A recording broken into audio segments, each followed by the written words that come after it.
وفاقی وزیر خزانہ اسد عمر نے کہا ہے کہ موجودہ حکومت نے ملک کے وسیع تر مفاد میں مشکل فیصلے کیے ہیں۔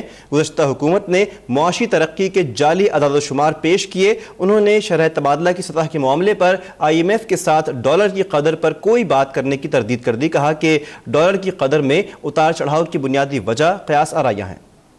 اسلام آباد میں ٹی وی اینکر سے ملاقات میں گفتگو کرتے ہوئے وزیر خزانہ اسد عمر کا کہنا تھا کہ حکومت معاشی مسائل سے آگاہ ہے اور ملک کی پائیدار اقتصادی ترقی کے لیے اقدامات کیے ہیں۔ انہوں نے اس بات کی تردید کی کہ شرح تبادلہ کی سطح کے معاملہ پر IMF سے کوئی بات کی گئی۔ ڈالر کی مانگ میں اضافے کی وجہ سے اس کی قیمت میں اضافہ ہوا۔ سابق وزیر خزانہ اسحاق ڈار صاحب جو ہیں، انہوں نے آ کے آسما شیرازی کے پروگرام پہ اور بہت سارے پروگرامز پہ آ کے انہوں نے کہہ دیا جی کہ لکھ کے دے دیا ہے IMF کو کہ کتنے کے ڈالر کی کمٹمنٹ ہوگی۔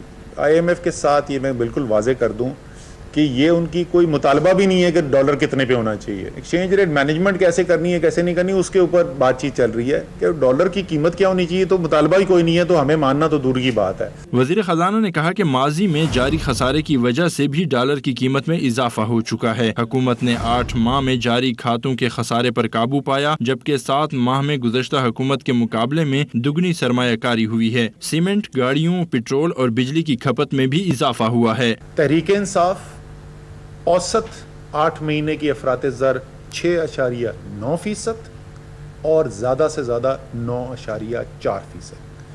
اوسط میں جو افراط زر ہے وہ بھی کم ہے ان 8 مہینوں سے۔ پیپلز پارٹی کے بھی مسلم لیگ کے بھی میں وہ پیریڈ کر رہا ہوں جس وقت تو آئے حکومت میں انہوں نے کرائسس دونوں کو IMF پروگرامز میں جانا پڑا، ایک کرائسس کی سچویشن میں تھے وہ بھی، انہوں نے جو فیصلے کیے اس کے نتیجے میں یہ مہنگائی ہوئی۔ مہنگائی تینوں کیسز کے اندر ہوئی، مہنگائی تینوں کیسز کے اندر بڑھی۔ سب سے کم جو اضافہ ہوا وہ تحریک انصاف کی حکومت کے اندر ہوا۔ اسد عمر کا کہنا تھا کہ ادائیگیوں کی عدم توازن کی شدت جو موجودہ حکومت کو ملی اس کی ماضی میں مثال نہیں ملتی، تاہم ادائیگیوں میں توازن کے ساتھ معاشی سرگرمیوں میں تیزی آ رہی ہے۔ عامر سیال، اسلام آباد، اب تک۔